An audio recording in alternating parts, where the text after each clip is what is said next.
Tonus Laboratorio del Piede, centro altamente specializzato nella costruzione di plantari su misura, dedica nuove tecnologie di rilevazione dei carichi posturali per dare voce alla filosofia di benessere che lo caratterizza.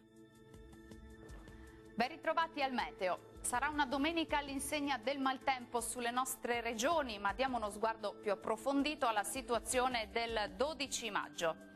Sul Veneto avremo precipitazioni sparse ma piuttosto frequenti un po' ovunque e localmente potranno essere anche di moderata intensità. Andrà via via migliorando in nottata.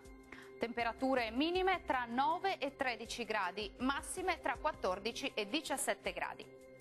Spostiamoci ora sul Friuli Venezia Giulia, dove la giornata risulterà ancora perturbata sin dal mattino con precipitazioni diffuse e localmente anche di moderata intensità.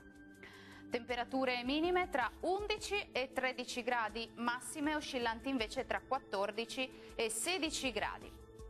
Diamo infine uno sguardo al Trentino Alto Adige e anche qui il tempo sarà spiccatamente instabile su tutta la regione con precipitazioni temporalesche piuttosto diffuse, qualche pausa più asciutta solamente sui settori settentrionali. Vediamo infine anche le temperature, le minime saranno comprese tra 10 e 11 gradi, massime sui 18 gradi.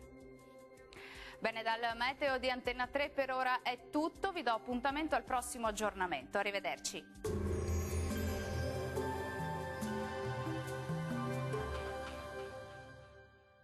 Tonus è il miglior negozio di calzature moda comoda. Qui troverete il più vasto assortimento di calzature Fratelli Tomasi, eleganza e comodità, perché camminare è vivere.